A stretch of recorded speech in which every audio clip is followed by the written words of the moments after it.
All right, let's talk about a huge change coming to Hong Kong's roads. It's a brand new law about child car seats. And honestly, if you ever drive a private car here, you are absolutely going to want to pay attention.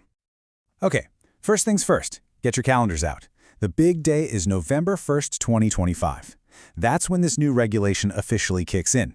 And, this isn't something that happened overnight. It's been talked about for almost 20 years. And now, it's finally happening. And here's the part you really need to hear, the legal responsibility. It lands squarely on the driver. So it doesn't matter if you're a parent or not. If you're just giving a friend and their kid a lift, you're the one on the hook. The buck stops with you, so saying, "I didn't know," just isn't going to cut it. So, let's get into the nitty-gritty of it. What exactly does this new law demand from drivers? It actually boils down to a really simple two-part check. You just have to ask yourself two questions. One, is the child in your car under 8 years old? And two, are they shorter than 1.35 meters? If the answer is yes to both of those, then they absolutely must be in a proper child restraint device. And that 1.35 meter mark, it's not random. It's the international standard for when an adult seatbelt actually starts to fit a child safely.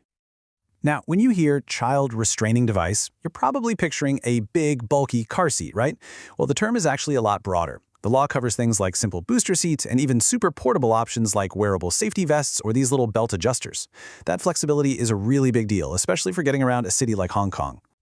So, which cars are we talking about here? Well, the rule applies to all private cars. And yep, that definitely includes ride-hailing services like Uber, which, frankly, brings Hong Kong up to speed with a lot of other big cities.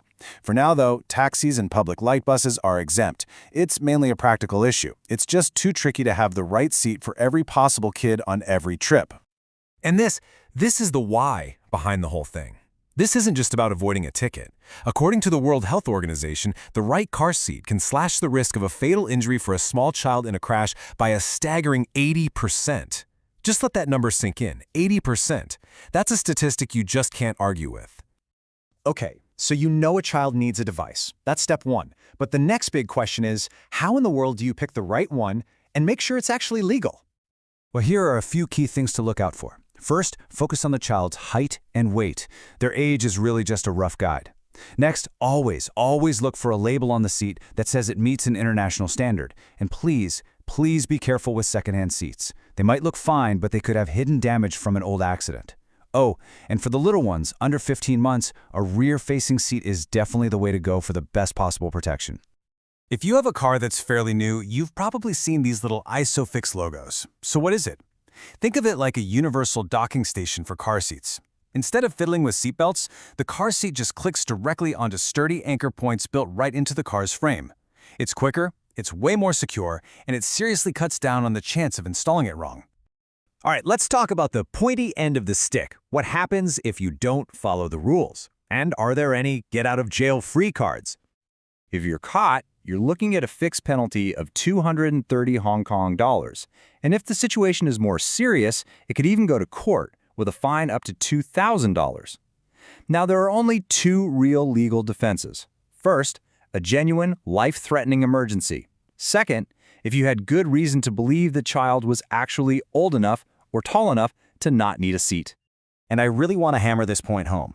The law is super specific about what an emergency is. Running late for school? No. A trip to the doctor for a cough or a cold? Not an emergency. This defense is saved for truly life or death situations, where getting to the hospital a few minutes faster could make all the difference.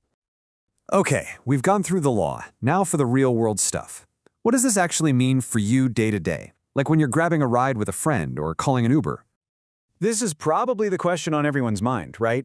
Since the driver's on the hook, what are your options as a passenger to make sure everybody stays safe and on the right side of the law? While the good news is the market's already starting to adapt. Uber, for example, is rolling out dedicated child seat options right there in the app. For just an extra $10, you can literally order a car that comes with the right safety seat already installed for kids in different age groups. How easy is that? So let's wrap this up with your practical game plan. First, just plan ahead. If you're booking a ride, you have to select that child seat option. Second, and this is a pro tip, consider bringing your own device. Seriously, a lightweight, portable booster cushion can be a total lifesaver for those last-minute trips. And finally, just communicate. Always give the driver a heads up so there are no surprises for anyone. Look, at the end of the day, this is more than just a new rule. It's a fundamental shift in how we think about keeping kids safe on our roads. It's about protecting the most vulnerable people in our cars by building a new culture of safety, one trip at a time. The deadline is coming up fast. The only question left is, are you ready?